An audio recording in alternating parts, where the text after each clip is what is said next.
तो पूरी दुनिया में जो गैस और तेल का संकट छाया हुआ है, आप कह रहे हैं कि 2032 तक ये जारी रहने वाला है क्या? क्या बीच में हालात ठीक हो सकते हैं?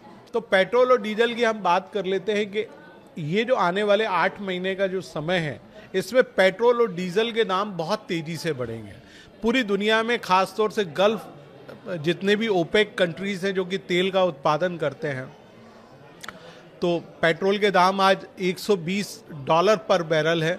मुझे लगता है कि वो 150 से $200 पर बैरल तक जाएंगे। तो आप समझ सकती है कि दुनिया में जो क्रूड ऑयल है वो कितना महंगा होगा, ट्रेवल कितना महंगा होगा, अर्थव्यवस्था। इसीलिए प्रधानमंत्री ने विदेश यात्रा पर भी कह दिया भी ना करें। एक साल कम से कम हम अपनी विदेशी मुद्रा को बचा के रख सकें।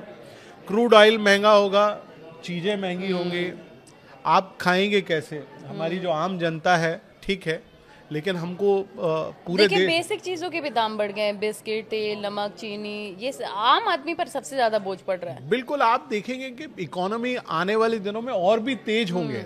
जब क्रूड ऑयल महंगा होगा और सरकार को ना चाहते हुए भी पेट्रोल और डीजल के भाव बढ़ाना पड़ेंगे, तब आप कैसे करेंगे? आज जो बहुत सारा कच्चा माल है जो विदेशों से हमको प्राप्त होता है, तो वो आ ही नहीं रहा है। तो एक प्रकार से हमारा जो एक चेन ऑफ सिस्टम है वो टूट गया है। तो इसके पीछे की वजह आप यही मान रहे हैं, ईरान अमेरिका की जंग? और इस जंग की अगर बात करें तो इसका क्या होगा, कौन जीतेगा, कब तक क्या खत्म हो सकती है? क्या लगता है आपको इस जंग को लेकर? देखिए, ईरान अमेरिकन जंग मुझे लगता है कि अभी कम से कम 8 महीने चलेगी। जंग में क्या होगा, ईरान ब्लॉकेट करेगा, अमेरिका ब्लॉकेट करेगा। अभी अमेरिका के पास चूंकि अटैकिंग मिसाइल्स की बहुत कमी है, यानी आप इंटरसेप्टर जिसको कहते हैं ना, कि वहां से उन्होंने मिसाइल छोड़ी और यहां से इंटरसेप्टर गया और उसको उन्होंने वहीं पे गिरा दिया। तो अमेरिका और इजराइल के जो डोम हैं, जिसको आयरन डोम या पैट्रियट सिस्टम हम लोग कहते हैं, ये खाली पड़े हुए हैं। तो इंटरसेप्टर मिसाइल बनाने में अमेरिका और इजराइल इस समय बहुत तेजी से लगे हुए हैं। आने वाले 1 महीने में वो इतना बना लेंगे कि वो जो ईरान अपनी मिसाइल छोड़ेगा उसको इंटरसेप्ट कर पाएंगे। तो उनके पास वो हथियार आएंगे, फिर एक बार लड़ाई होगी। मंगल जब मेष राशि से निकल के फिर वृषभ राशि में पहुंचेगा 20 जून के आसपास, तो आपको फिर कहीं ना कहीं वो दंगल एक बार फिर से दिखाई देगा, क्योंकि शनि अपनी तीसरी दृष्टि से फिर मंगल को देखने लगेगा। तो फिर दंगल शुरू होगा और ये तब तक चलेगा जब तक अक्टूबर में मिड टर्म जो चुनाव हैं, जो जिसमें अमेरिकन प्रेसिडेंट को एक प्रकार से रिफॉर्म लेना है, तब तक ये युद्ध मेरे हिसाब से चलना चाहिए। तो आपको क्या लगता है कि ईरान और अमेरिका में कौन जीतने वाला है? आप कह रहे थे कि शुरुआत में ईरान मजबूत दिखेगा। मुझे लगता है कि कहीं ना कहीं ईरान आगे चल के बेहद कमजोर होगा।